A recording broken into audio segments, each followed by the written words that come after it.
Good afternoon, everyone. My name is Regina Fitzpatrick. I am the genealogy librarian here at the New Jersey State Library. And in a strange twist of events, because usually I'm the one who's teaching the class, I am delighted to present our instruction and outreach librarian today, Andrew Dauphinee, who is going to be talking to us about the Loyalist in New Jersey.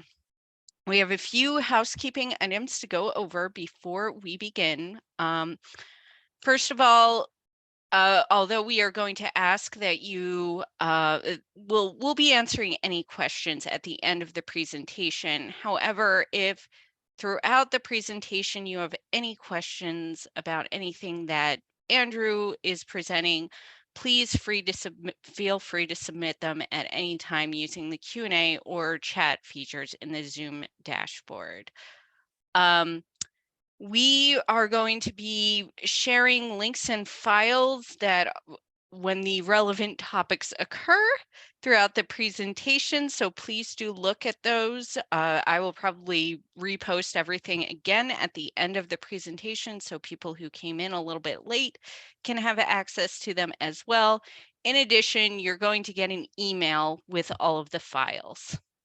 We do have a survey at the end of the webinar, and this gives us a really great idea of what you all would like to see us do in the future in terms of webinar topics. We really appreciate your input and feedback, so please do complete this survey at the end of the presentation. Andrew has created a My Timeline file about the New Jersey Volunteers. He has the link there, and once we get underway, I am going to share that link in the chat. So this is going to be the first of many things that you're going to see throughout the chat. And then finally, before I turn things over to Andrew, we just want to briefly review what you should be seeing in the Zoom chat, in your Zoom interface. On the lower left-hand corner, you will see that you have the ability to change your audio settings. You can adjust volume there. You are all automatically muted, so you will be able to communicate with us by raising your hand or using the chat or Q&A function on the dashboard. The chat function is on the left center of your screen, and the Q&A function is on the right. In the middle, you have the raise hand button. If you are having any technical difficulty, please press this. I will send you a private chat throughout the presentation, and we will try to figure out what is going on.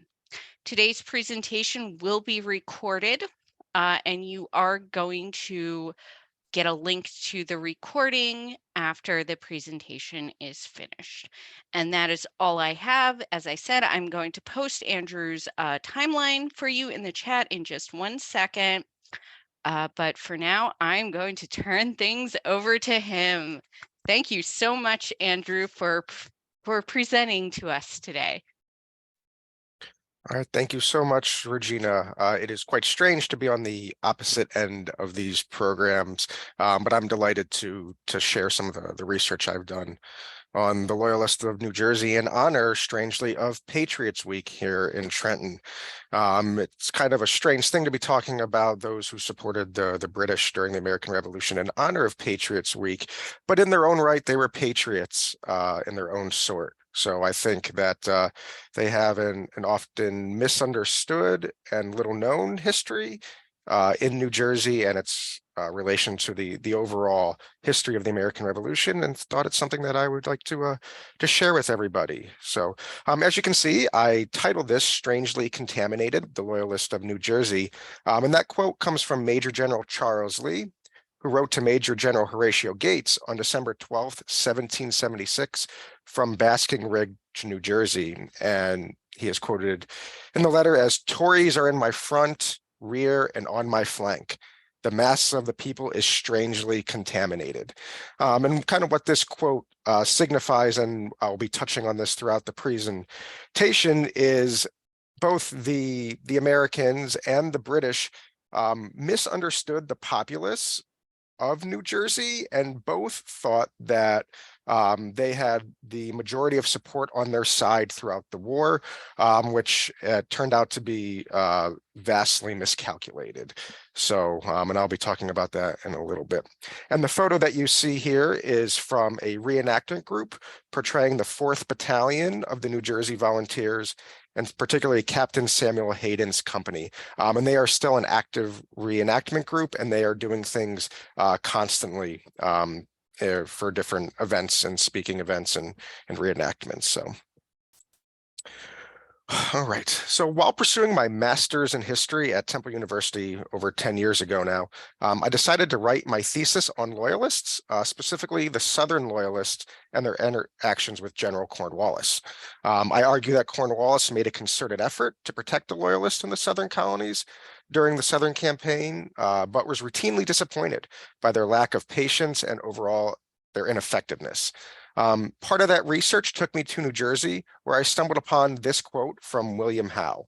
And it says, "I could have no reason to suspect the fidelity of those who came into us from Monmouth, but I was soon deceived. Many, very many of these loyalists were a short time afterwards taken in arms against us, and others killed with my protections in their pockets. In the pockets of the killed and prisoners were also found certificates of those very men having subscribed a declaration of allegiance in consequence of the proclamations of the King's Commissioners for a general indemnity. These are notorious facts." Now, William Howe was brought before the House of Commons on April 29th, 1779, to defend his decisions during his tenure as Commander-in-Chief of the British land forces in the colonies. And I always had a lingering itch in the back of my mind to revisit this topic on the nature of the Loyalists in New Jersey. And so here we are. For this presentation, I'm going to focus mainly on the New Jersey Volunteers, which were one of the most active and longest lasting provincial units in the American Revolution.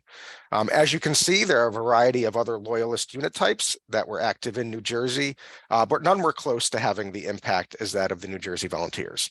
An honorable mention to the Black Brigade, though, is in order, as I will be discussing their leader later on in the presentation, who some might argue was the best guerrilla leader in the American Revolution. And there is a picture here of what the provincial uniforms look like. And while these are not specifically for the New Jersey Volunteers, in general, the provincials in the first portion of the war wore green coats, and I'll be talking a little bit about that later on.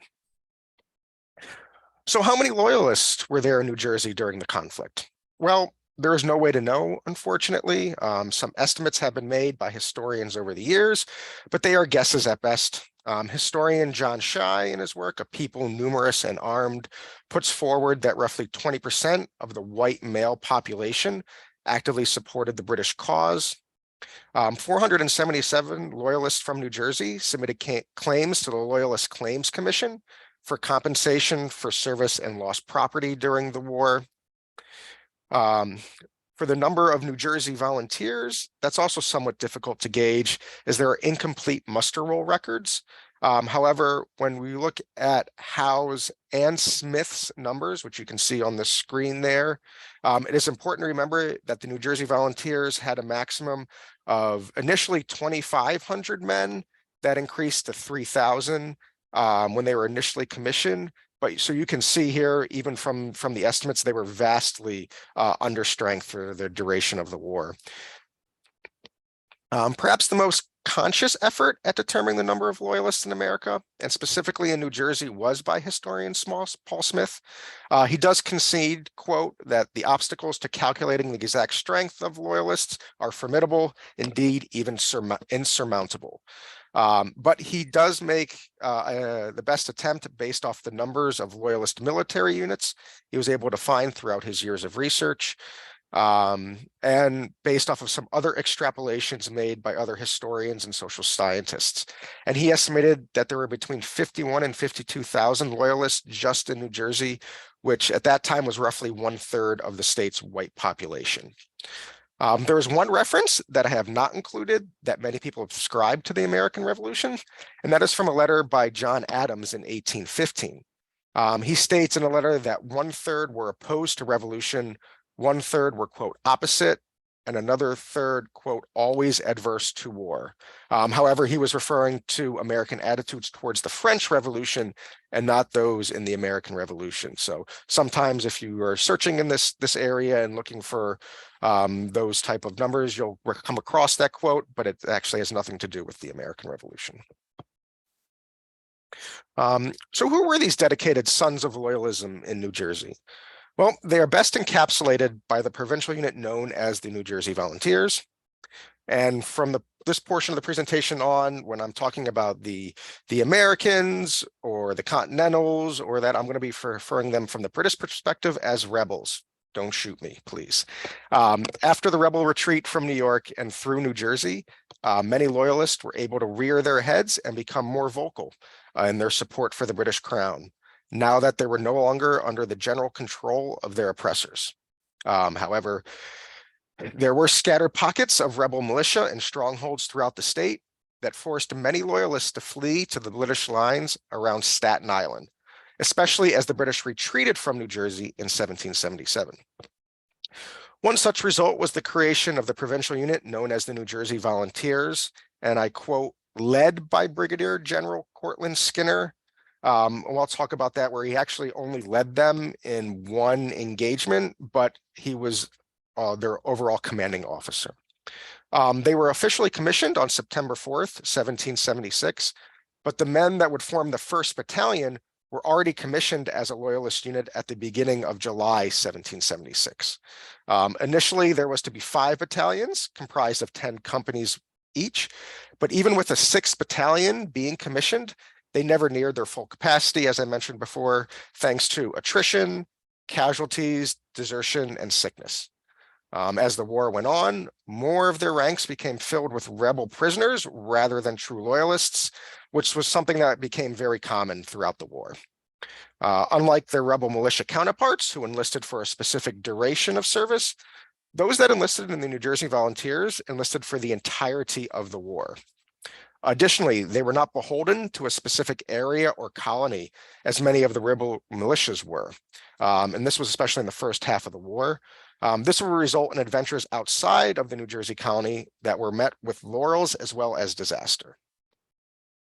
While Skinner was the head of the corps, and through 1780, they were referred to as Skinner's Greens because of their green uniforms. He only actually led them on one incursion into Monmouth County on June 21st in 1781. Command of the individual battalions was delegated to the lieutenant colonel of each battalion, as well as any regular British military officers where they were stationed. Additionally, each battalion was generally made up of recruits from a specific region or county in New Jersey, which created some tension when battalions were merged and loyalty to officers were deep. The image on this page here is of a silver belt plate from Ensign Justice Earl from the 4th Battalion of the New Jersey Volunteers. And you can find this and all information related to loyalists, not just in New Jersey, but throughout the entirety of the war, available on Todd Brasted's fantastic site for all things loyalists called the Online Institute for Advanced Loyalist Studies. And if you haven't seen yet, Todd is on this call with us, and I'd like to thank him for the tremendous amount of research that he's done. It's really helped me not only for this presentation, but also my master's thesis that I did. All right, so there were some other famous provincial units during the American Revolution that saw more heavy action, such as Delancey's Brigade, the Queen's Rangers, and the British Legion. But the sheer amount of engagements that the New Jersey New Jersey Volunteers participated in or were attributed to is quite staggering. With New York City being the headquarters of the British military, that required huge amounts of food and supplies. And as a result, the areas of northern and eastern New Jersey became a hotbed of activity on both sides for the duration of the war. Foraging parties and small raids were commonplace, something that the New Jersey Volunteers were particularly equipped to do. And the war in New Jersey became more of a civil war rather than what we traditionally think of pitched battles between large armies. However, this is not to say that the New Jersey Volunteers did not take part in some notable battles. For example, the 2nd Battalion of the New Jersey Volunteers served in the Philadelphia campaign as part of the Royal Artillery.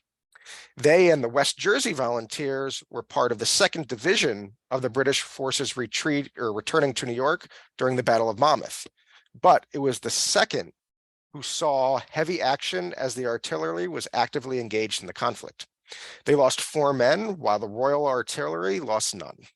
So, men from the 3rd Battalion of the New Jersey Volunteers, which was formerly the 4th, later on they were merged in the war, were part of Benedict Arnold's attack on New London, Connecticut in September of 1781.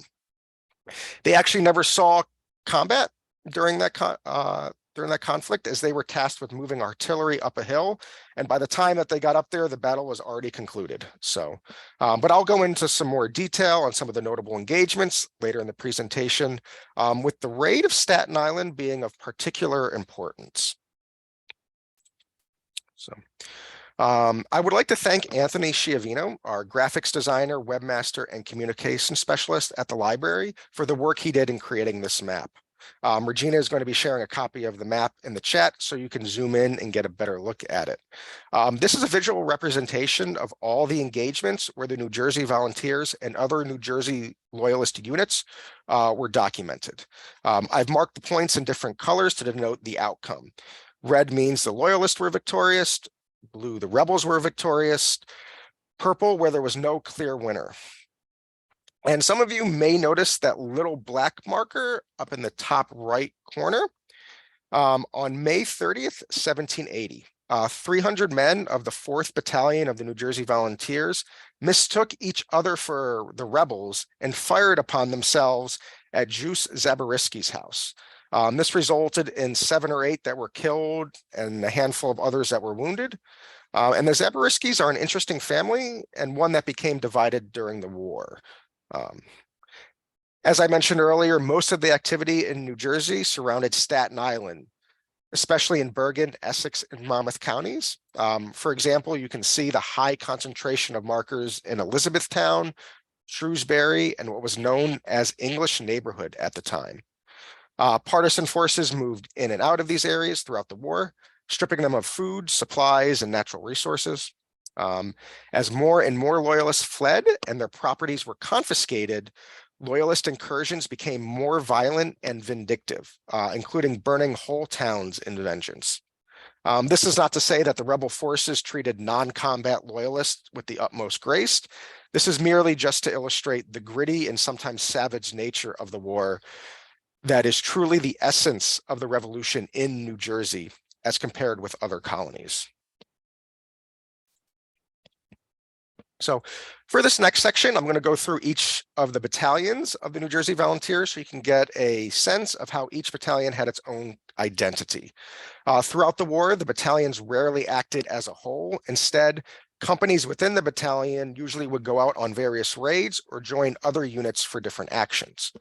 In tradition with British military structure at the time, each battalion would generally have a light infantry company that was much more mobile and made up of the best marksmen in the unit. And they would often be selected for more important operations, which we'll see when some of the volunteers leave New Jersey and fight in the Southern Colonies. So here you can see the 1st New Jersey Volunteers. And first it was commanded by Lieutenant Colonel Elisha Lawrence, and then Lieutenant Colonel Joseph Barton. There was an issue of command when the battalions were reorganized in 1778, something that we'll touch on a little bit later.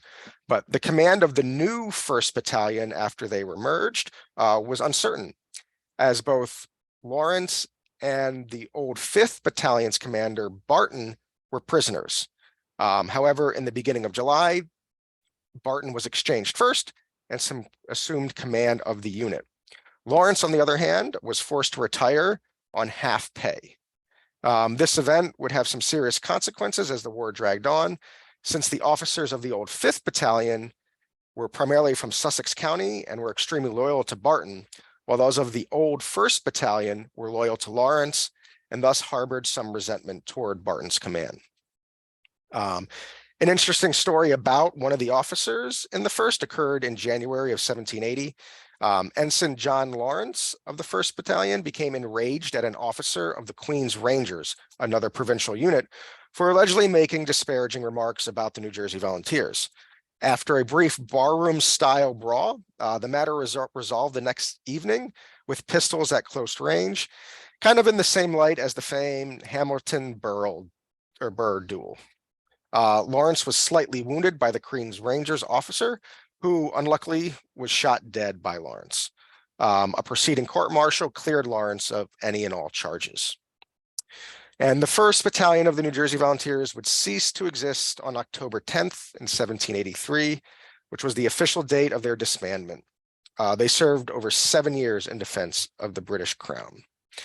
And you can see here, I mentioned some of the other things. The detachment was garrisoned at Sandy Hook Lighthouse. I'll be talking a little bit about Sandy Hook. I'll be talking about the affair at Egg Harbor, and also go through a little bit about some of the raids that happened as well. Here on this page, you can see a roster of men, at least for their officers of the 1st Battalion. And this was taken from Rivington's Army List of 1778, and it's thought to be about from early summer of 1778. And each one of these battalions, I'll be showing you just a list of the officers that were there.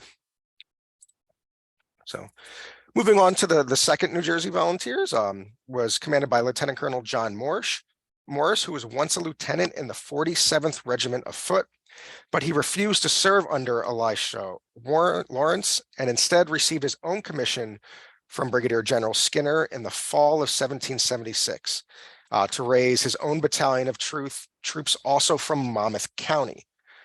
His and Lawrence's recruitment efforts reached Washington's ears, and Washington immediately sent a regiment of Pennsylvania troops under Lieutenant Colonel Francis Gurney to deal with them.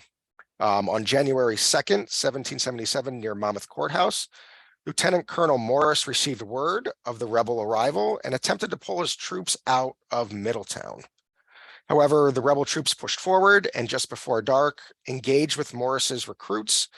After about 8 minutes of conflict, the Loyalists retreated, suffering 4 dead and 46 captured. Not the best start for the 2nd Battalion. In the spring of 1777, Howe was preparing for his Philadelphia campaign. However, the Royal Artillery was in desperate need of about 300 recruits. So instead of waiting for replacements from England or commissioning the raising of a new provincial regiment, Howe assigned the 2nd Battalion of the New Jersey Volunteers to the Royal Artillery, and they would serve there until November of 1779, losing about half their strength during that time frame. Upon returning to New York, they were doled out in groups of 5 or 6 men to a variety of posts and other units, while the officers were forced to serve on various court-martials. In June of 1780, a detachment joined the Black Brigade under Colonel Tye, and they were able to capture New Jersey militia captain Joshua Huddy. Unfortunately, Huddy would escape during the retreat when the boat he was on capsized. It would be another 2 years before Captain Huddy was captured again, but this time he would meet his demise at the hand of a band of Loyalists who would hang him. In the summer of 1780, the 2nd Battalion ceased to exist and was folded into the 1st and 4th Battalions. And here you can see a list again of the officers of the 2nd Battalion of the New Jersey Volunteers.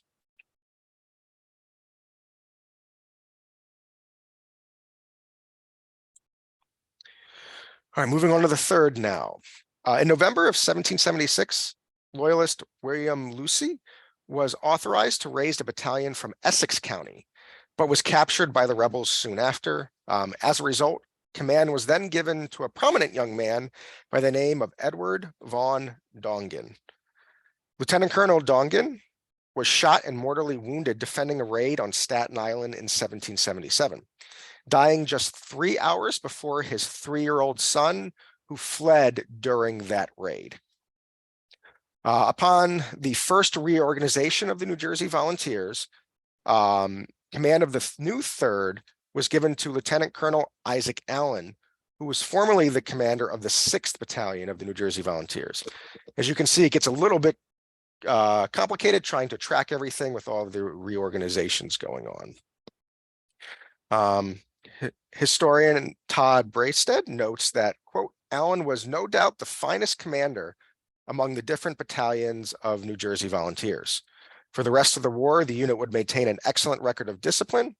It had by far the fewest number of desertions and was involved in the most large actions than any of the other battalions, end quote. The 3rd, along with the 4th, were responsible for a majority of the raids from Staten Island. As a result of their continued harassment in Bergen and Essex counties, Continental General John Sullivan plotted his revenge, an act that would have disastrous consequences for the volunteers, which they would never fully recover from.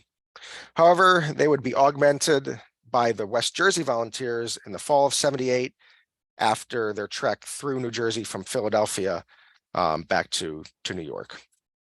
The 3rd also made up a majority of the provincial troops involved in the legendary raid of Little Egg Harbor, which I will highlight a little bit later on. Out of all of the New Jersey Volunteers, the 3rd Battalion saw the most action outside of the colony. Twice, multiple companies, including the Light Infantry Company, were sent to the Southern Colonies. The first occurred during the 78-79 campaign under Lieutenant Colonel Archibald Campbell, while the second was a much longer stint, first under General Henry Clinton and then under General Charles Cornwallis. This would spell the end for many of the volunteers of the 3rd. The battalion received a land grant in Kings County, New Brunswick, where the remaining members would retire and take up their civilian lives.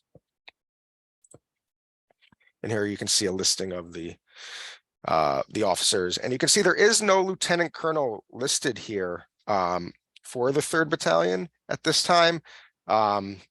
This was when, sometimes when you had officers that were being moved about and things were happening. So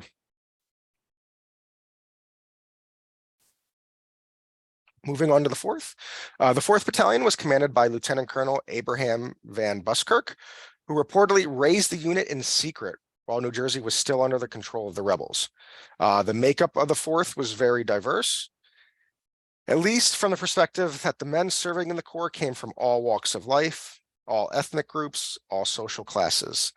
Again, Todd Braidstead has done fantastic work and notes that the typical officer was a farmer gentleman, settled on several hundred acres of land, while the rank and file were usually small farmers, mechanics, tradesmen, or laborers.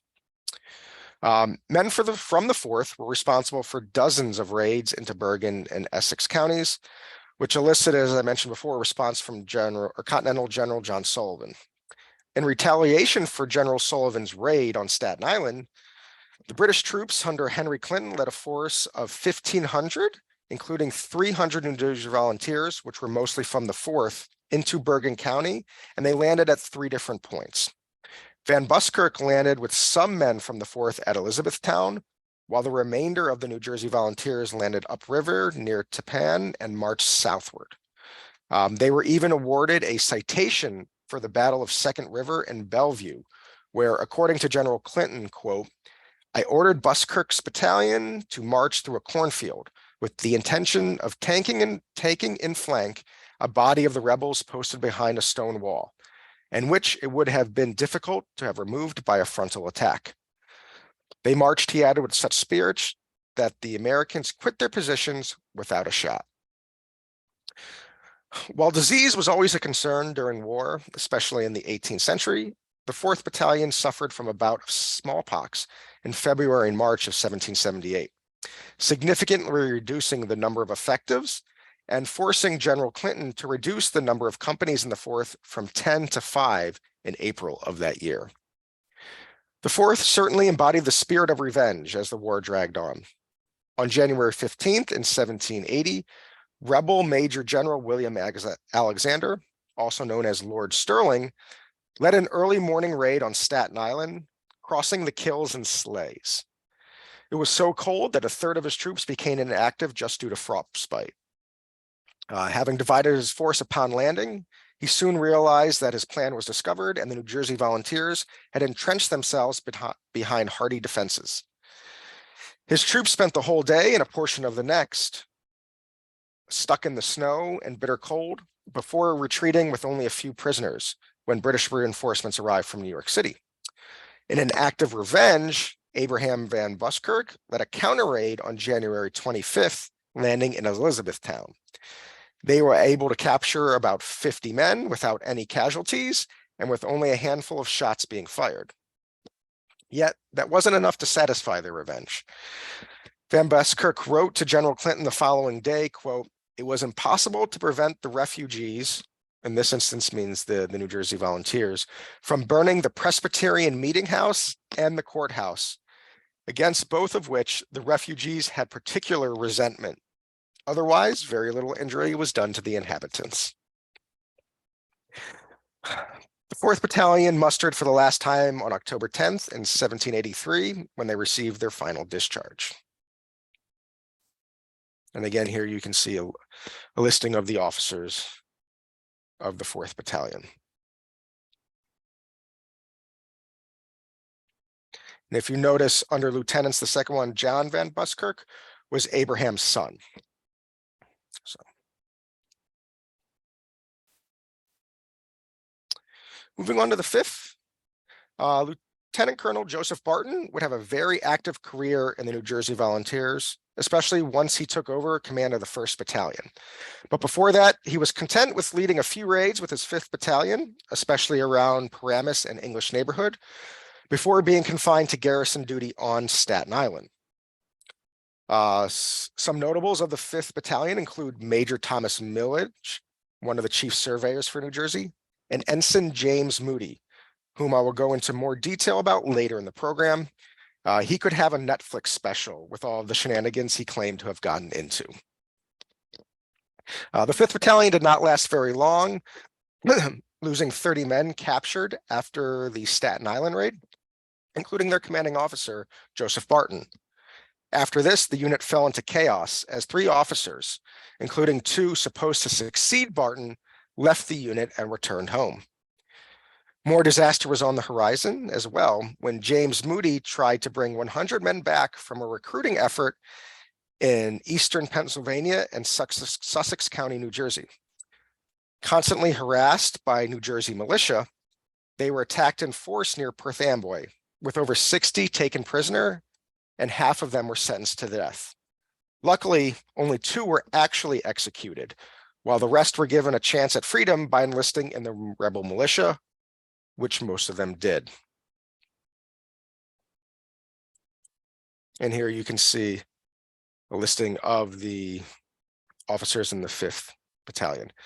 There is no end date for them because in after 1777, the raid in Staten Island, they were folded in to the 1st Battalion. And lastly, of the battalions is the 6th Battalion. They had the smallest rate of non-battle casualties and the highest rate of uniformity and functioning weapons during their brief tenure. They were formed under Lieutenant Colonel Isaac Allen, but their efforts were hurt significantly by Washington's attacks on Trenton and Princeton, because that was the area where their men came from. And during that, during those 10 crucial days, the rebels captured 2 of their warrant captains, Peter Campbell and Charles Harrison. Another setback for the 6th occurred less than 2 months later at Bennett's Island, which is currently in East Brunswick Township, where Major Richard Stockton of the 6th was conducting raids with members of the 1st, 2nd, and 5th Battalions of the New Jersey Volunteers. On February 18th of 1777, a former Continental deserted from Stockton's unit and informed Militia Colonel John Nielsen of Stockton's position on Bennett's Island. Seizing the moment, Colonel Nielsen led about 200 militia on a night raid to capture the New Jersey Volunteers.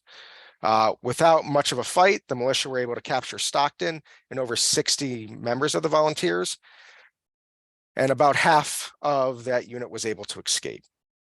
The 6th did join General Clinton's foray into Bergen County in September of 1778, along with their brethren in the 4th Battalion, but soon after they were folded into the 3rd Battalion.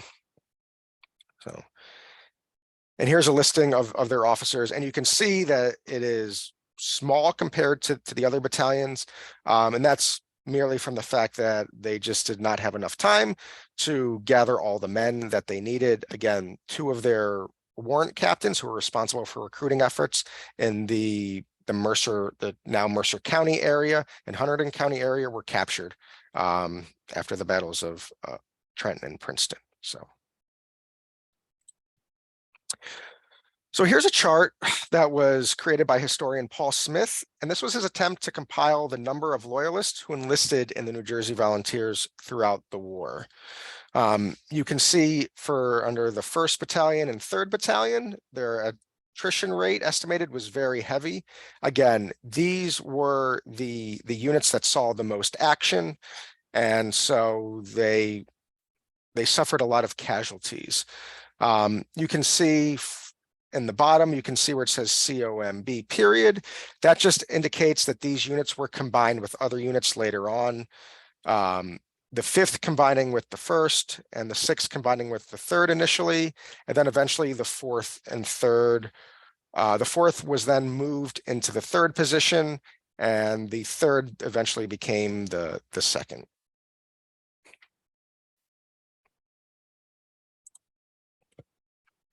As I mentioned earlier in the program, there were a number of other loyalist or New Jersey-based loyalist units that operated in the New Jersey theater. The West Jersey Volunteers were actually formed in Philadelphia by farmer and tavern keeper Richard Cayford after the successful British takeover of the city. They were augmented by a company of men recruited by Captain Daniel Cozzens from Gloucester. During their tenure, they were mainly stationed at Billingsport, which is across the river from the Philadelphia International Airport, and made a few raids into Gloucester County. Upon the departure of the British from Philadelphia, they traveled with the 2nd of the 2 divisions of British troops across New Jersey, mainly performing guard duty for the baggage and supply wagons. Once they reached New York, they were folded into the 3rd Battalion of the Volunteers, but not before many of them deserted on the way. The other unit I have up here is the Black Brigade. The origin of the Black Brigade is somewhat of a mystery, but references to it start appearing mid-1779 alongside its leader, Colonel Ty. It was mostly made up of African Americans and former slaves, and the Black Brigade was headquartered out of Refugee Town, which was a loyalist settlement at the entrance to Sandy Hook, founded by former slaves and fleeing loyalists. It was one of several Black majority provincial units in the war, alongside with the Black Pioneers and the Ethiopian Regiment. They were active for about a year, constantly raiding in Monmouth County, targeting particularly rebel slave owners. And due to their effectiveness and ability to stoke fear in the minds of the rebels, they were eventually paired with the Queen's Rangers under the command of Captain John Graves Simcoe, and continued raiding until the death of Colonel Ty in September of 1780. The Black Brigade was then folded into the Black Pioneers, commanded by Colonel Stephen Buck. The Loyal Refugee Volunteers was formed in early 1780 under Captain Thomas Ward, and it comprised mainly of loyalists from Bergen County. Their main responsibility was to provide needed fuel for the British Army in New York City from the forests of Bergen County. They did partake in some raiding, including an incursion into Newark on November 21st in 1780, but most of the supplies were retaken by the pursuing militia after that engagement. They were also responsible for defending a blockhouse at Bowles Ferry in West New York, which is actually a town in New Jersey, from 1,000 Continentals under Brigadier General Mad Anthony Wayne, which will come into play later when I'm talking about James Moody. The King's Militia Volunteers was the brainchild of former Royal Governor of New Jersey, William Franklin. Their initial purpose was to be a group of influential men who would be able to recruit loyalists to the British cause while also obtaining military ranks and pay. While they did operate briefly in Bergen County, their effect was minimal at best. And you can see some of their captains were prominent loyalists from New Jersey. And while not an official loyalist unit, the Monmouth County Militia was still under the command of Skinner. Former rebel Monmouth Militia Colonel George Taylor defected to the British on November 28th in 1776 and was authorized by Skinner to form a company of loyalists on December 18th. However, they were never incorporated into the New Jersey Volunteers. They raided Monmouth County throughout the spring and early summer of 1777, but were often met with stiff resistance. It was not long after that Colonel Taylor took a less active role in military operations out of Sandy Hook, and he was eventually captured on August 1st in 1780 with counterfeit continental currency as he and a handful of other refugees attempted to secure provisions clandestinely in Monmouth County. So New Jersey was a very divided colony at the outbreak of hostilities in 1777. While there was a lot of sentiment against the British Crown's imposition of multiple taxes, the issue of open rebellion and separation from the British government was hotly contested. This was evident in the proceedings of the Provincial Congress, which was initially formed on May 23rd in 1775 in response to the British military buildup in the New England colonies. This served as the antithesis to the already elected New Jersey Assembly, which was made up of many representatives with a desire to declare open rebellion. Royal Governor William Franklin attempted to curtail the Provincial Congress's growing power in June of 1775, but he was unsuccessful. While there were a few staunch loyalists elected to the Provincial Congress, they were unable to hold back the growing sentiment of war, which made them early targets for rebel reprisals. The Provincial Congress and local committees of correspondence and safety were already hard at work identifying and even arresting those whose sympathies were overtly British. In preparation for the British invasion of New York and inevitably New Jersey, the Provincial Congress started its series of ever harsher enactments against the Loyalists, which would push many into British service who would have rather stayed out of direct conflict. The first of these measures occurred on August 2nd in 1776, which focused on appraising Loyalist properties that were either abandoned or left in the care of family of known Loyalists who actively joined the British. Further action was taken just a couple months later, where even speaking out in support of the British was now a punishable offense by either fine or imprisonment. And as the campaign stagnated in New Jersey, the actions of the Provincial Congress against the Loyalists became even more intense, leading to some of the harshest penalties in the colonies directed toward any Loyalist sentiment.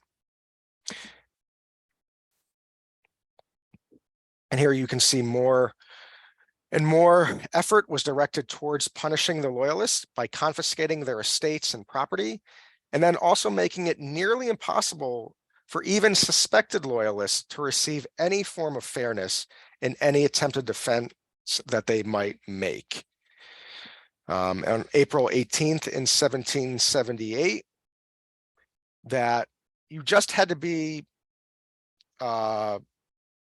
accused of something, and then you were brought before a jury of 24 freeholders in the area, and then only half of them had to concur in the verdict for them to either label you treasonous, confiscate your money. However, if you wanted to try and clear your name, you had to pay £1,000 or whatever the court decided in order to guarantee that they would be able to prosecute your case to the end. And then you also have to pay any court cost if the judgment went against the suspected Loyalist. So, and in December 11th in 1778, confiscation was also extended to citizens of other states who owned land in New Jersey. Also, if you were convicted in one county of being a Loyalist, that resulted in your property in all counties in New Jersey and being confiscated. Between December 1778 and June 1781, New Jersey received just under 1.4 million pounds worth in continental currency of lands and goods confiscated from loyalists. Yet, due to currency depreciation, that was only worth about 2% of the original value, and so sale was delayed until after the war.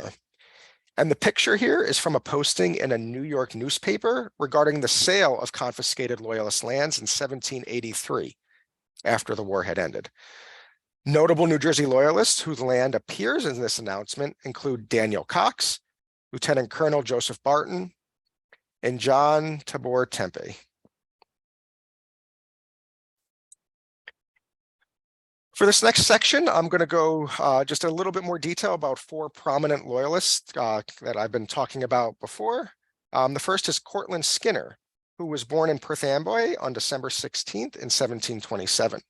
After studying law at Newark, he became Attorney General of New Jersey at the age of 27, a post he held until he fled to the British lines in 1776.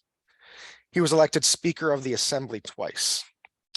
While he openly expressed sentiments that were loyal to the British, and they were at odds with the majority of his fellow assembly members, which ultimately led to a warrant for his arrest. Because of his vast connections, he was appointed Brigadier General and tasked with raising a provincial corps of troops.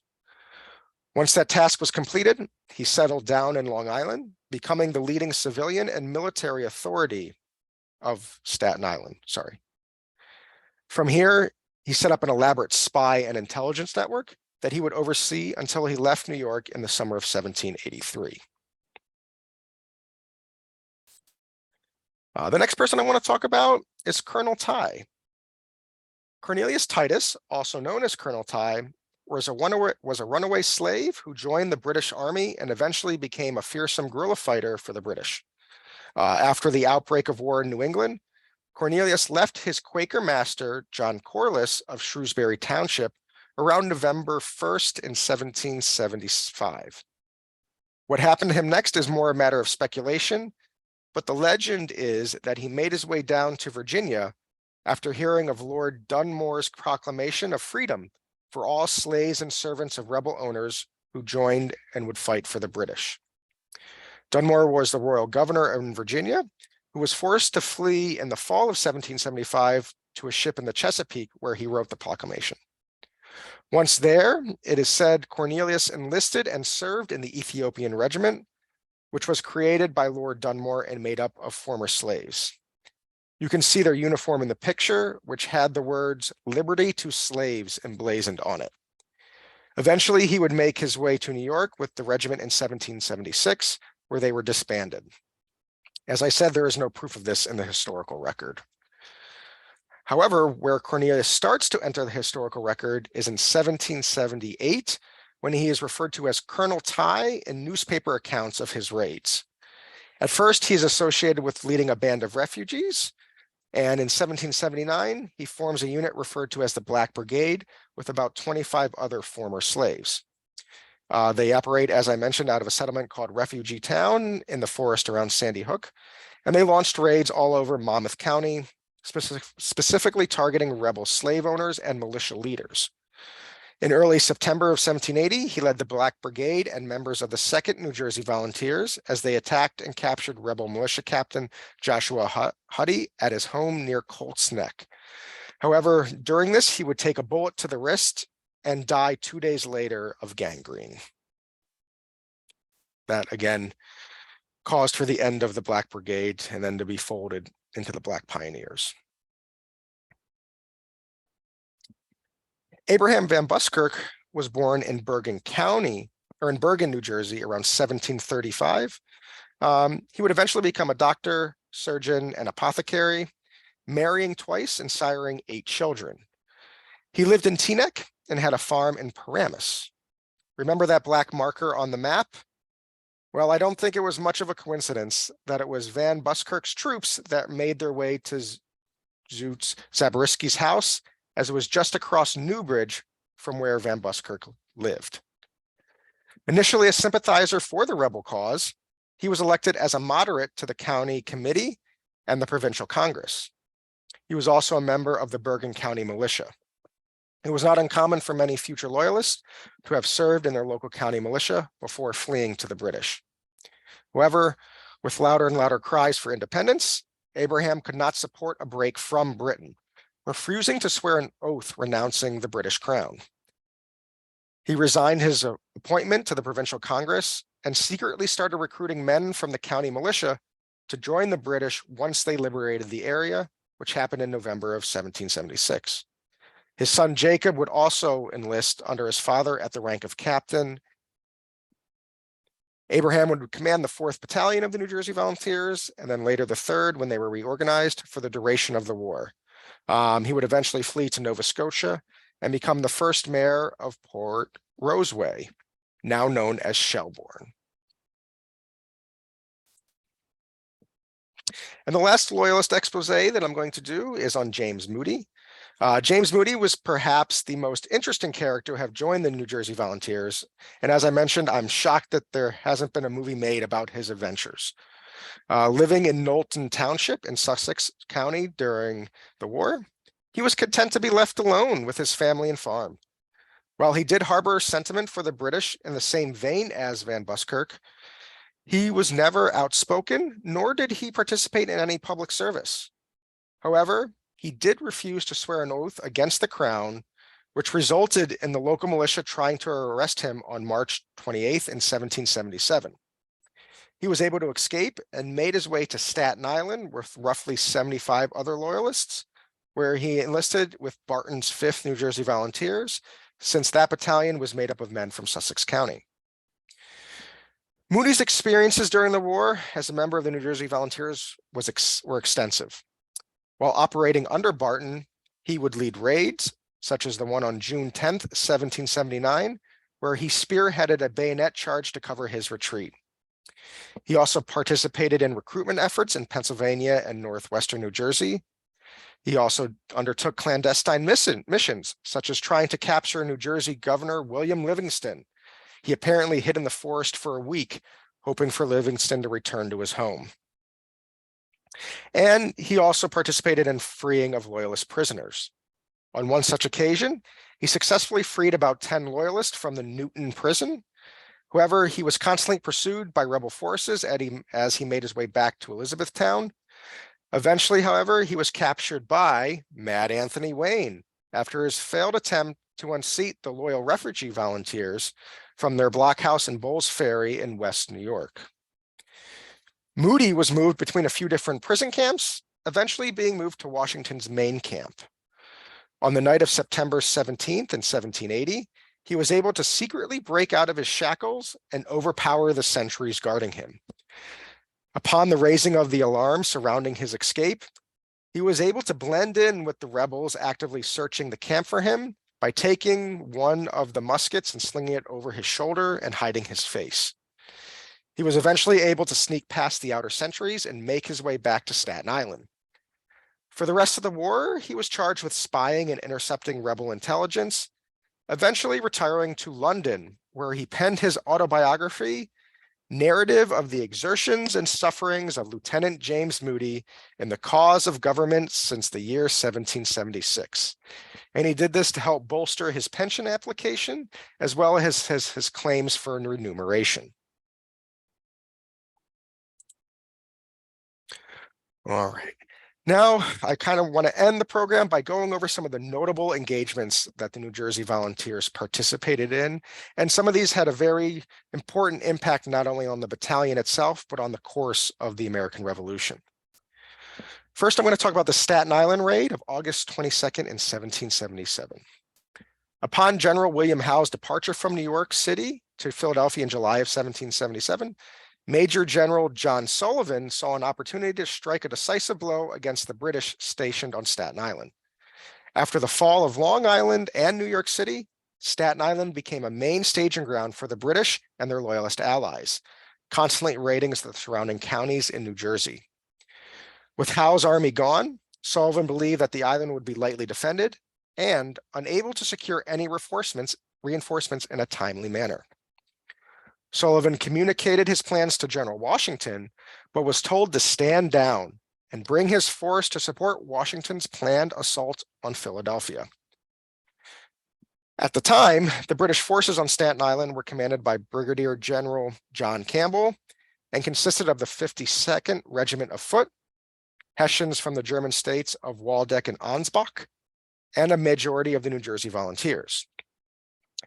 The New Jersey Volunteers were stationed at posts along the northern and western shores of the island, from Dexter's Ferry to Ward's Point, while the rest of the British regulars and Hessians were stationed at the garrison stronghold of Watering Place. General Sullivan embarked on August 22nd with men from the 1st and 2nd Maryland Brigades, the 2nd Canadian Regiment, and a company of New Jersey militia numbering about 1,000 men in total. Sullivan split his forces into 2 divisions under the commands of Brigadier General William Smallwood and French officer Chevalier Philippe Hubert Prudhomme de Bourg.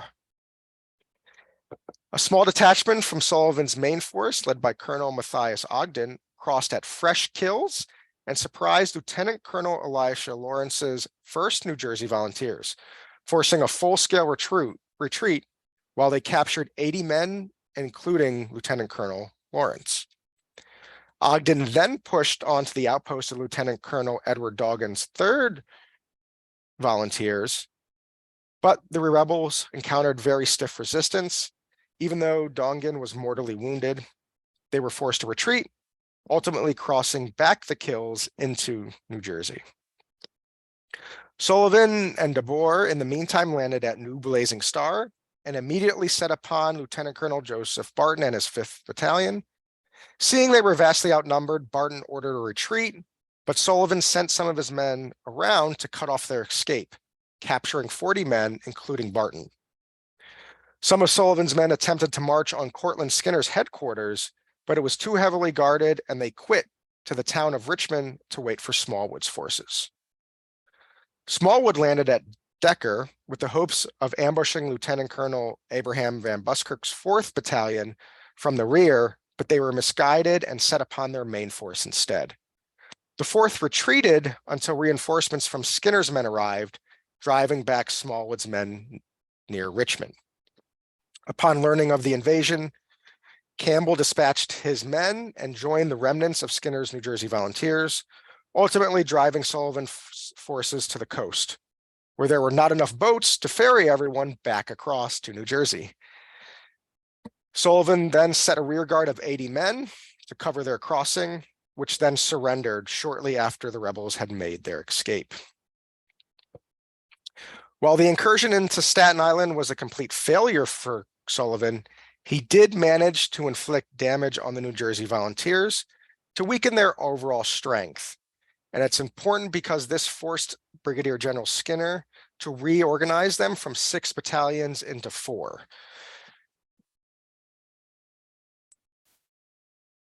Next, I want to talk about the Little Egg Harbor raid in October of 1778. Rebel privateers had been using the area around Little Egg Harbor throughout the early years of the war to attack British supply ships. In the summer of 78, 2 British prize ships, the Venus and Major Pearson, were attacked and towed back to Little Egg Harbor. General Henry Clinton devised a strategy to hopefully quell the maritime raiding of his supply lines. He would send General Cornwallis and Kniphausen up the Hudson River to feign a major incursion into Bergen and Essex counties. At the same time, he would send a small detachment of troops under Captain Patrick Ferguson to raid Little Egg Harbor and hopefully put an end to the rebel nuisance there. A small fleet of vessels gathered in New York Harbor at the end of September in 78 to serve as transport for Ferguson's raid. His force of 400 men included 300 from the 5th Regiment of Foot and 100 New Jersey Volunteers from the 1st and 3rd Battalion. They set sail on September 30th, but they were unable to proceed down the Jersey coast for days due to weather and contrary winds. This gave General Washington enough time to learn of the expedition, so he dispatched Brigadier General Count Kazimierz Pulaski and his legion to defend the area. On October 6th, still unable to enter the harbor, Ferguson decided to drop the rowboats and row 10 miles before making his advance toward Chestnut Neck up Maluka's Creek. The small detachment of militia scattered upon a charge from Ferguson's men, giving them full reign of the town. They destroyed roughly 15 ships of various sizes and purpose before burning all of the buildings, including 12 houses, along with several barns and storehouses. However, the main depot of supplies in the area was held about 20 miles up the creek at what was called the Forks, but Ferguson determined it was too difficult to navigate there. Instead, on his retreat back to the British fleet, he destroyed 3 salt works and other buildings belonging to the rebel Eli Mathis, along with the homes of 12 other well-known insurrectionists along the Bass River. Unfortunately, Pulaski's force did not arrive in the area until the next day. However, on the night of October 8th, 3 men who were part of Pulaski's legion deserted to the British fleet, and one of them, a former Hessian, informed Ferguson of Pulaski's exact location and strength. The weather, again causing havoc for the British ships, prevented them from leaving the harbor, which emboldened Ferguson to strike at Pulaski's unsuspecting men. Early in the morning of October 15th, Ferguson led a force of 250 men to Osborne Island to attack Pulaski's picket post at the unattended home of Jeremiah Ridgway, roughly a mile from Pulaski's main camp. The British surrounded the roughly 50 men at the post, but only 5 were taken prisoner. Upon hearing the commotion, Pulaski roused his men and rode to their defense, but arrived too late to help. He pursued Ferguson's troops for about a mile before they tore up the planking of a bridge, securing their eventual retreat to their ships. And here you can see a drawing that was done by the infamous William Stryker, and it appears in a written version of a speech he gave at the declaration of a memorial tablet erected on the site of what became known as the Little Egg Harbor Massacre. So they started here on what would be the right-hand side at Osborne Island, crossed the swamp over Big Creek, and eventually took the island road down to what was Jeremiah Ridgway's house, which eventually was bought by George Conway at the time that William Stryker gave his speech. They were able to overpower the sentinel here, and the sentinel didn't even get a shot of fire, was unable to warn anybody. Then they moved on to the home and surrounded it and slaughtered 45 of the 50 men of the Legion there. After that, Pulaski would come in the direction of Tuckerton, come down, but the force under Ferguson destroyed the bridge and the planking over Big Creek, which allowed them to secure their retreat. I'm going to talk about the Battle of Connecticut Farms. With the commander-in-chief of the British Army at that time now, Sir Henry Clinton, leading the British forces in South Carolina after fall of Charleston, Hessian General Wilhelm von Knyphausen was left in charge of the British forces in New York City. It was during this time that he heard reports that Washington's army in Morristown was in a desperate state of affairs, dealing with low morale, high desertion, and sickness, and numbering no more than 3,500 men. Seeing an opportunity to capture the rebel general and put an end to the war, Knyphausen decided to march to Springfield and the Hobart Gap, which was the only passage into the Watchung Mountains that protected Washington's army. He believed that he would meet little resistance from the locals, which unfortunately for him proved wrong. On the night of June 6, Knyphausen divided his force of 6,000 men into 2 divisions and embarked from Staten Island to Elizabethtown Point. The 1st Division was commanded by Brigadier General Thomas Sterling, while the 2nd Division was commanded by Major General Edward Matthew, which consisted of men from the 1st and 4th New Jersey Volunteers. Almost immediately after setting out from Elizabethtown Point, Sterling was shot and severely wounded, causing a brief breakdown in the command structure of the 1st Division. As the 1st Division pushed westward, they were met with constant harassment by small groups of New Jersey militia and Continentals, first by Ensign Moses Ogden, and then with reinforcements from Colonel Elias Dayton. The British were able to slowly push their advance, forcing the rebels to retreat to Connecticut Farms, where they met Brigadier General William Maxwell with his New Jersey Brigade of Continentals and more militia. Eventually, with help from reinforcements from the 2nd Division, the British were able to break the rebels' defense of Connecticut Farms and send them fleeing towards Springfield. However, the New Jersey Continentals and militia gave Washington enough time to mobilize his men, and they were able to force the British to regroup at Connecticut Farms and eventually retreat to New York, but not before plundering and burning the town. Shortly after the failed attempt by General Knyphausen, General Clinton arrived back in New York. Still seeing an opportunity to engage Washington's army on favorable terms, General Clinton decided to repeat the efforts of earlier in the month. With another force of 6,000 men under the command of General Knyphausen, he hoped to force Washington's main force to travel around the north of the Watchung Mountains to engage with Knyphausen's flank. This would allow a surprise attack on his rear from Major General Alexander Leslie and the 6,000 men Clinton would dispatch up the Hudson River. In the early hours of June 23rd, the British force left Staten Island and formed into 2 divisions, the second one being once again commanded by Major General Edward Matthew. The first would march straight from Elizabethtown through Connecticut Farms and Springfield via the Galloping Hill Road to the Hobart Gap, while the 2nd Division would take the Vauxhall Road to the north of Springfield along the southern edge of Short Hills. It was the honor of the Queen's Rangers and the 1st and 4th New Jersey Volunteers to lead the British vanguard. After a brief exchange at Elizabethtown, the New Jersey Volunteers, under Lieutenant Colonel Joseph Barton, pushed down the Galloping Hill Road, eventually meeting with Colonel Elias Dayton's 3rd New Jersey Regiment, which was sent by Brigadier General William Maxwell, who was currently stationed outside Connecticut Farms. Maxwell also sent Major Light Horse Henry Lee's 2nd Partisan Corps to defend the Vauxhall Road.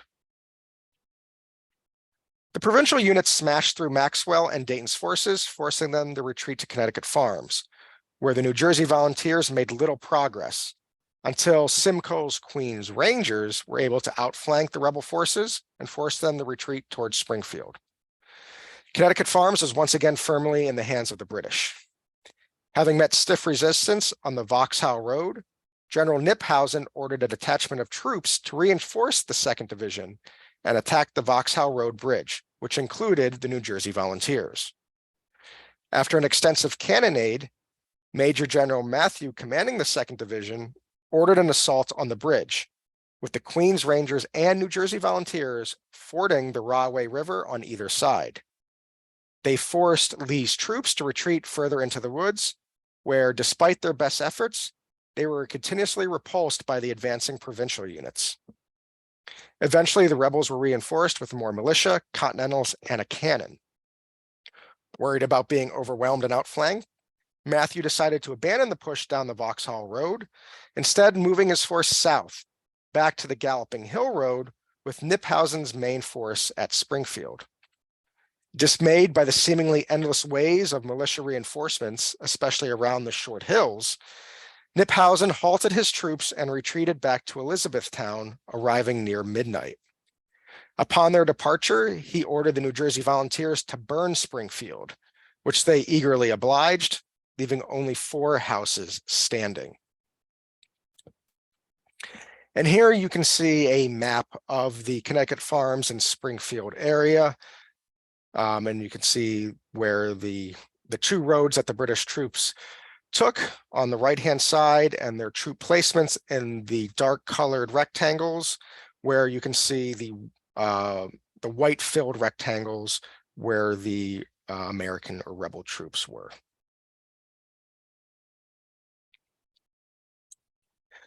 Now, I want to end today's presentation talking about the Southern campaigns and the New Jersey Volunteers that were sent south. While the 1st and 4th Battalions were busy raiding and fighting in major engagements in New Jersey, many men from the 3rd Battalion were active in the Southern Colonies. There was a new strategy developing in the British High Command, one that shifted the focus of the war on securing the Southern Colonies and hopefully rallying the large number of loyalists down there. The first of these expeditions was under Lieutenant Colonel Archibald Campbell. Leaving New York on November 26th in 1778 with about 3,000 men, including 4 Loyalist units, of which the light infantry of the 3rd New Jersey Volunteers was principal, he was able to land in Georgia the next month and capture Savannah on December 29th. While the city was well defended, there was a hidden path in the surrounding swamps that led directly to the unguarded Continental barracks. Sir James Baird, a member of the 71st Regiment of Foot, commonly known as Fraser's Highlanders, led a group of 600 Loyalists and light infantry through the swamp and forced the rebels to an unsuccessful retreat once the main British force opened fire and charged. Campbell would attempt to secure the Georgia and South Carolina countryside in 1779, garrisoning his force in Savannah. However, in September of that year, a large French fleet arrived off the coast of Savannah with the intention of taking the city. Reinforced with Continentals and militia from South Carolina, they began to besiege the city. The British were able to last over 3 weeks. With the French fleet being forced to leave due to hurricane season and other pressing matters, they decided to launch one final assault on the city on October 9th. Manning a redoubt on their own, the New Jersey Volunteers were able to repulse repeated attacks by the South Carolina Continentals. The attack on Savannah was a disaster for the combined French and American force, suffering almost 1,000 casualties, including Kazimierz Pulaski. However, the commanding officer of the 3rd's Light Infantry, Captain Patrick Campbell, was shot and killed, and he would eventually be replaced by Captain Peter Campbell, no relation. And on the map there, if you're looking just left from center, were the redoubts that the New Jersey Volunteers manned and successfully defended throughout the siege. While the light infantry of the 3rd Battalion of the Volunteers was stationed with Lieutenant Colonel Archibald Campbell in Savannah, the rest of the 3rd Battalion sailed south with General Clinton's main force in the spring of 1780, with the intent of capturing Charleston and securing the Southern Colonies. Despite their presence, the New Jersey Volunteers were not actively used in the siege of Charleston. Upon its fall, they were sent to Augusta, Georgia for a brief stint, before moving on to the garrison of 96 under the command of Lieutenant Colonel Isaac Allen. On August 19th, 1780, a group of Loyalists, including members of the Light Company of the 3rd Battalion, were on the way to join Captain Patrick Ferguson, who was recruiting and raiding in the interior of South Carolina. Yes, the same Captain Ferguson that was responsible for the raid on Little Egg Harbor. Learning that a small detachment of rebel militia, numbering roughly 200, were pursuing them, the Loyalists under Lieutenant Colonel Alexander Innes determined to engage and disperse them. Falling for a feigned retreat by some of the militia, Innes led the Loyalists directly into rebel militia's fortified positions. Firing too early to inflict any casualties, the Loyalists were met with a barrage of bullets that found their mark. Even in the face of heavy casualties, the Loyalists were able to charge the right flank with bayonets, nearly overwhelming the rebel militia. However, a reserve troop of over-mountain men forced the Loyalists to retreat. All of the officers of the 3rd Battalion's light infantry unit were wounded, and most of the troops were either killed or wounded. For about a month between May and June 1781, General Nathaniel Greene, with a force of about 1,000 Continentals and militia, laid a siege of the fort at 96 and its 600 Loyalist defenders. On June 18th, Greene launched one final assault on the fort, hoping to unseat the Loyalists before reinforcements from Charleston under Lieutenant Colonel Francis Rawdon, also known as Lord Rawdon,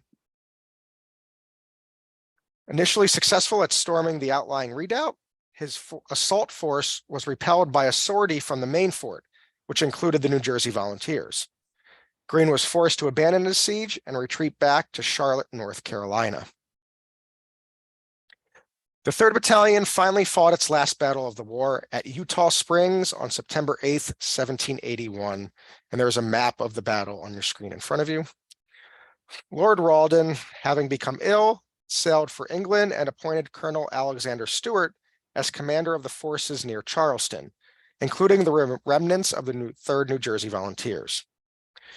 Learning that General Greene was moving south to try and retake Charleston, Colonel Stewart decided to engage him in open battle. Early in the morning on September 8th, the vanguard of Greene's force engaged with Stewart's foraging parties, which numbered roughly 25% of his force, and they were able to capture 400 men. Battle lines were then drawn up, and the conflict began in earnest. Pushes and rallies were the hallmark of the battle, with a lot of close quarter combat. Eventually, the British were pushed back to the brick house, which they were able to defend from one final rebel assault. General Greene decided to pull back due to the heavy casualties on both sides. The remnants of the 3rd New Jersey Volunteers suffered extremely during this engagement, losing 40% of their remaining manpower.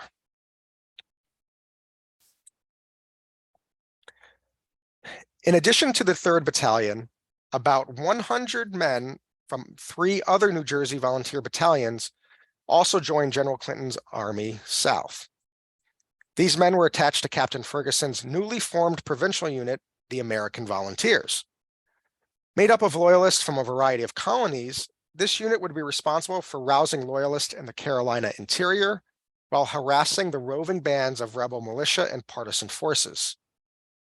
You can find a listing of all the men from the New Jersey Volunteers that Regina is going to post, or at the link Regina is going to post in the chat. Things did not start or end well for the American Volunteers, especially those that were from the New Jersey Volunteers.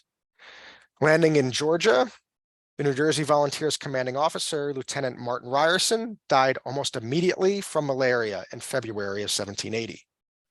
Then, on their way north to support the preparations for the siege of Charleston, they were mistaken as rebel militia by Major Cochrane of the British Legion. On March 14th, Cochrane charged the American Volunteers picket, and a brief skirmish ensued, where 2 men from the American Volunteers and 1 from the British Legion were killed. Several others were wounded, including Captain Ferguson, who took a bayonet to the arm. Exactly 1 month later, during the siege of Charleston, the American Volunteers were under the command of Lieutenant Colonel Bannister Tarleton of the British Legion. General Clinton dispatched Tarleton to deal with the rebel General Isaac Huger, who was tasked with protecting the rebel supply lines to Charleston. Intercepting a letter detailing the exact location and strength of Huger's force, Tarleton led the attack on Monk's Corner at 3 a.m. on April 14th, surprising the rebel militia cavalry and forcing a complete rout of the forces. And Monk's Corner on the map here is located just under St. John's. It's a little tough to see.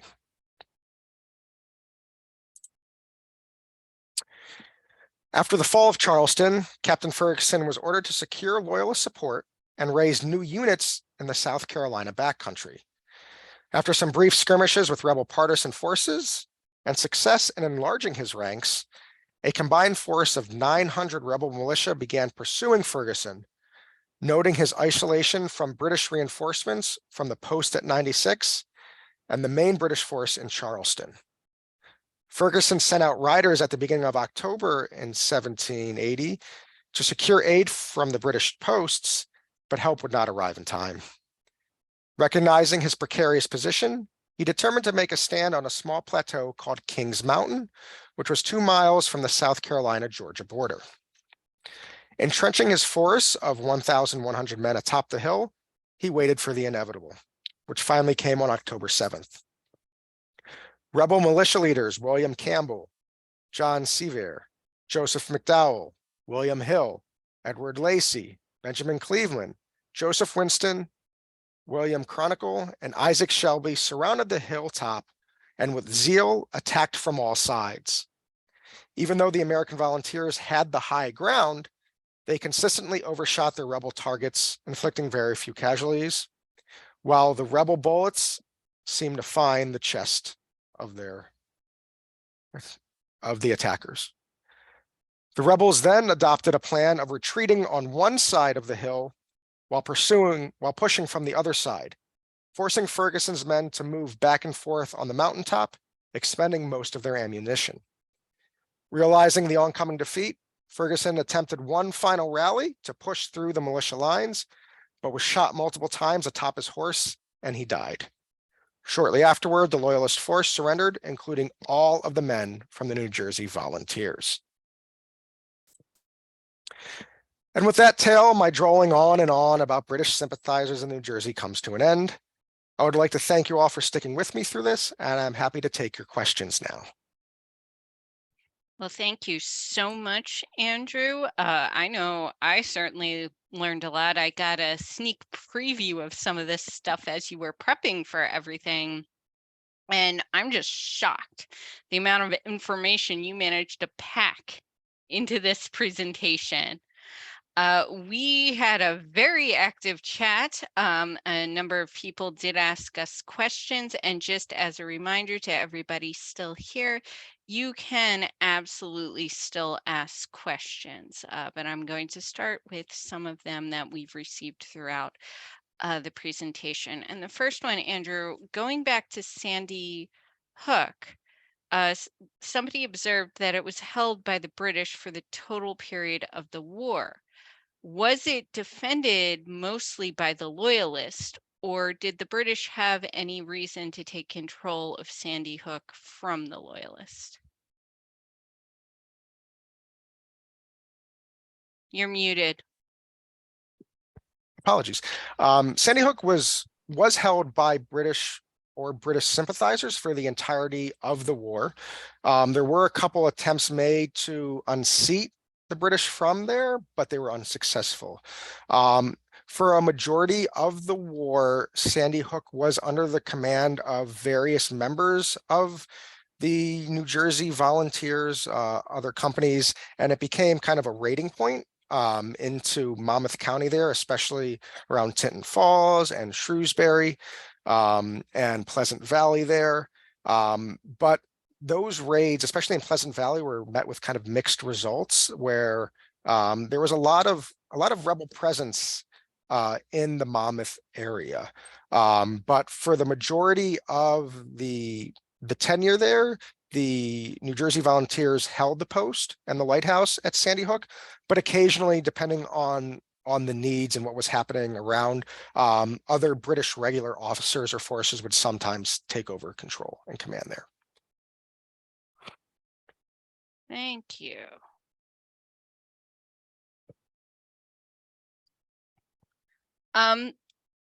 There were some units from New Jersey at Kings Mountain. Were they decimated? Because this was a huge defeat for the Loyalists. Absolutely. Outside of May, as far as I can tell, nobody or none of the American volunteers, which the New Jersey Volunteers were part of at that point, escaped because they were completely surrounded by the rebel militia forces. So it was a disaster because it basically ruined any attempts at rallying any more loyalists in the Carolina backcountry after that, which was the main purpose of the British going down there and attacking Charleston to begin with. So those that weren't killed or wounded were all captured after Ferguson fell. Now some were released on parole, some were joined the rebel ranks in either militia or continental forces, and some were made prisoners. Some settled down there after the war because that's where they were located, while others will eventually, if they were released or were able to make their way back to the British at Charleston, would sail back when they abandoned them in New York to New York. So, but yes, they were completely decimated. Thank you. Was there any particular region or part of New Jersey that most of the Loyalists came from? As I went into a little bit on talking about each battalion was raised from a different portion of New Jersey, with the exception of like Cape May County and the Southern Counties. There wasn't really a lot of action down there, and not a lot of loyalists came from those areas. Where you had them coming from was Monmouth, Bergen, Essex, Sussex, and then briefly from what was then the Hunterdon County area, which included now Mercer County around Trenton and Princeton. And then there was a small group that became part of the West Jersey Volunteers from Gloucester. But a vast majority of the Loyalists who joined were from Bergen, Essex, and Monmouth counties, because that was the closest to the British lines. And closest to kind of New York City, which was also a major hub of British support. So that's where you found a lot of the Loyalists coming from. Ooh, thank you. You had talked a lot about Colonel Ty in the presentation, so we've kind of gotten some perspective on Loyalist and formerly enslaved. Were there any Indigenous peoples connections to the Loyalist movement in New Jersey that you've come across in your research? I have not come across much. The only connection that I did come across was um, a gentleman named John Butler, who was a British loyalist who, through New York and northern Pennsylvania, had his own kind of partisan riflemen and forces similar to, Daniel Morgan's riflemen. And that was made up of some indigenous peoples. And occasionally they would work with other loyalist provincial units, like Delancey's brigade, and I think even the Queen's Rangers at one point. But that operated more around New York and there was really no interaction between indigenous peoples and the New Jersey Loyalists. Thank you. That is very interesting. And I would be kind of interested to know too if they kind of lumped Indigenous peoples in with Black people and a bunch of them just joined, the Black Brigade and were just Um, not particularly identified as it's Indigenous. it's it's possible that some did that, but I mean, from all the accounts that I've read, there was no mention. Occasionally, you had the reference to, instead of African Americans, you had a reference to mulattoes, so something of mixed raced individuals, which sometimes meant indigenous peoples at that time. They sometimes used the term mulatto to designate them, and they were kind of part of. In Refugee Town near Sandy Hook, there was a few that had that description. But in terms of actual fighting and involvement, there might have been some partisan forces that that left Staten Island that included them, but nothing that I found that was specifically directed at indigenous peoples. Thank you. Rob asked, were there only 3 New Jersey regiments in the Continentals? Would seem that the king got some good support in New Jersey. I don't know what the full number of Continental units from New Jersey is. I haven't really looked into that. And again, sometimes it's hard to tell because there might have been members from New Jersey who are Continental that were then merged into other units from other colonies. So that happened all the time, where units were constantly being reorganized, restructured, and merged to meet whatever the demands were of the armies and the commanding officers at that time. But there were a lot of militia, and one of the hallmarks of kind of the war in New Jersey was just the staggering amount of New Jersey militia that there were. And that came into play with not only as I mentioned, the Battle of Connecticut Farms, but also the Battle of Springfield, where General Knyphausen didn't think that there was going to be that much support in New Jersey, but New Jersey was very, very active in terms of its militia groups throughout the war. Thank you, Andrew. And just to add to that, Rob, a good place to check this might be Strikers, Officers, and Men of New Jersey during the Revolutionary War, because it includes not only the New Jersey militia units, but also the Continental lines.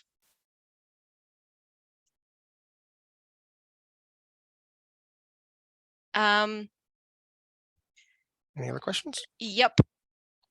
I'm reading and considering Yeah. how to phrase this.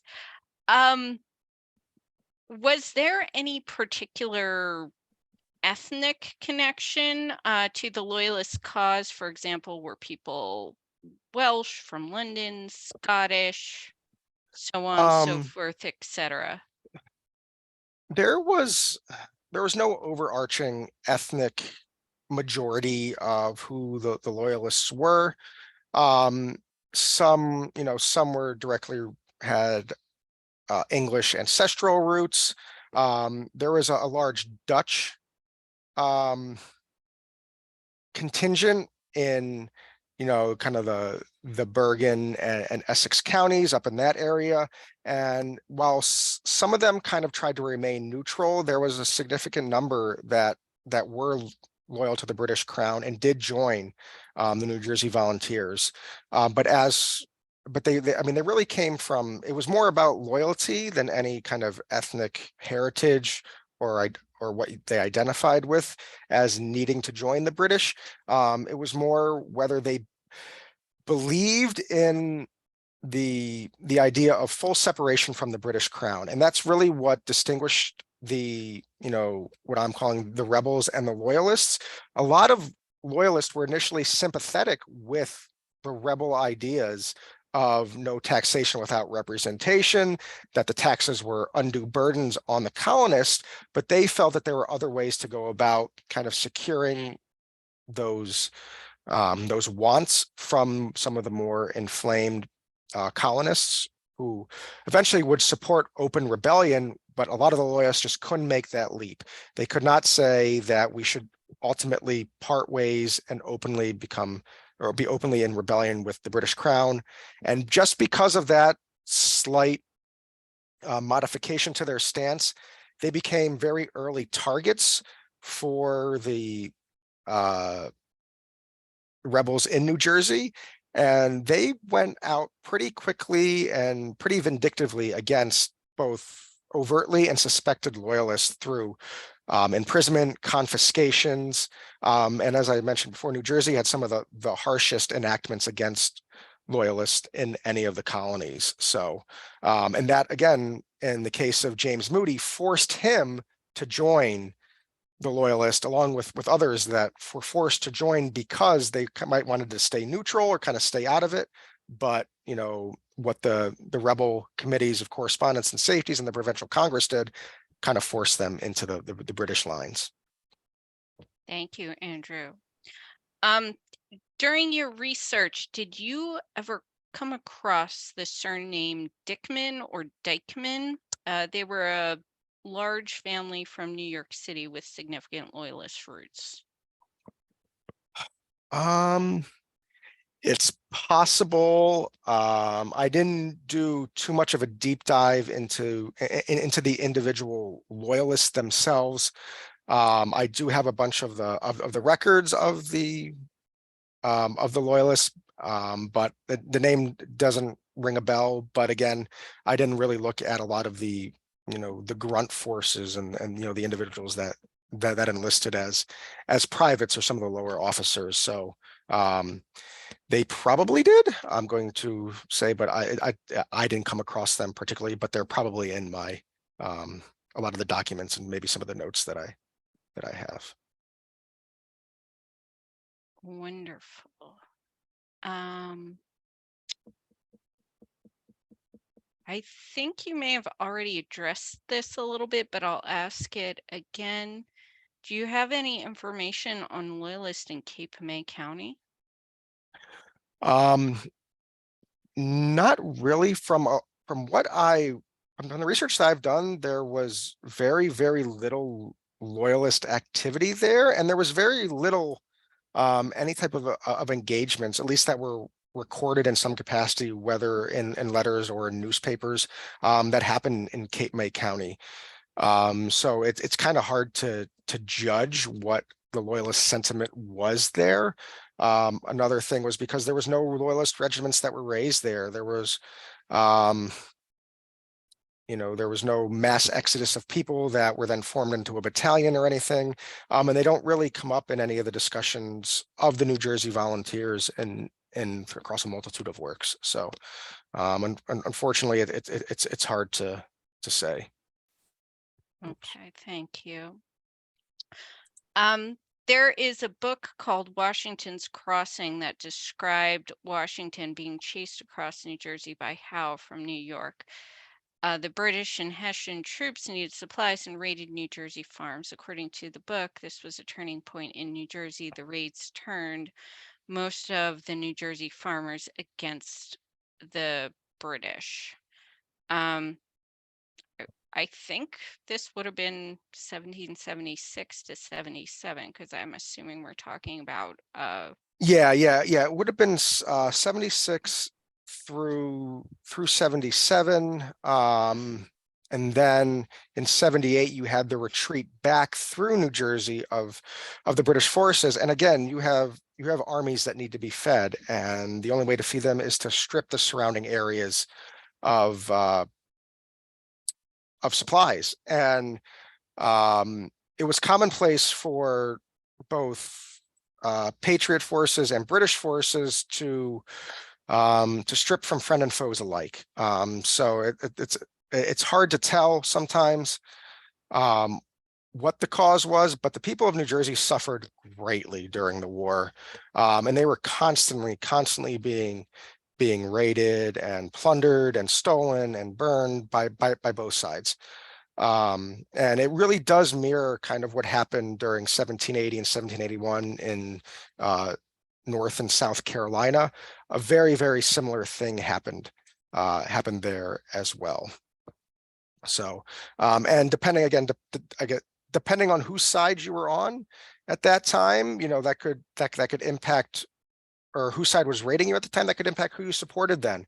There were people who, supported or believed in the cause of independence, but if the Continental Army raided their farm or their storehouse or something with impunity or without any remuneration, that might force somebody to change their outlook and say, well, now I'm going to support the British when they come through. I'm going to give them intelligence, or, maybe I'm going to go fight for them. So it was a very unique environment in New Jersey that you didn't see in a lot of the other colonies. Thank you. One final question. Does a listing of loyalists adjacent, perhaps not necessarily military, but people who were sympathizers, exist, and where can that be found? Yes, so there are two main kind of resources for this. One is called American Migrations. I think it's 1753 to 1786 or something like that. But the initial title is American Migrations.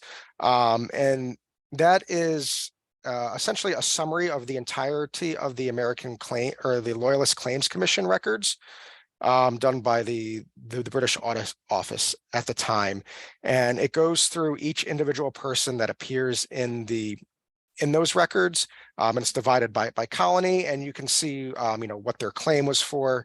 It gives a kind of a snippet for each person that was involved there. And again, that's going to be for people who want remuneration from supplies that were taken by both the British and the American forces. For those that served and want pay for that sum, that there might have been widows who want help now supporting their children and think they deserve some money. So that's one thing to look. And then there's another work. I forget the exact title. Give me one moment. The author's last name is Sabine. And it deals with, let's see, it does like little biographies of prominent loyalists from everywhere, and it's ranged by an alphabetical order. So and again, and those are some that are non-combat loyalists too, who might have been, prominent in their own right. Maybe they held a lot of land. A prime example is Daniel Cox, who was one of the wealthiest individuals in New Jersey at that point. And as soon as the war started, and kind of came into New York, he fled to London, but he had tons and tons of property scattered in New York and New Jersey and Pennsylvania. But he never actually fought, but he submitted claims for remuneration, and in the image of the confiscated lands being sold, the first 7 or 8 entries in there in that newspaper were all Daniel Cox's lands. So, Pat, I will find the title for Sabine. I don't have it off the top of my head right now, and I'll let you know. Andrew, in the chat, there were many wonderful comments, which I'm sure you'll get to read later in the chat log. But overall, I think everybody appreciated your presentation and learned so much. Thank you so much for doing this for us and helping us to celebrate Patriots Week this year. All right, well, yeah, thank you, Regina, for being usually taking my position and being the MC of this. And I'd like to thank everybody for attending, and I hopefully everybody got something informative out of it. So. All right, everybody, we are going to close here. In conclusion, as we always say at the end of our presentations, be safe, be well, and we will see you again next time. Have a great afternoon, everybody.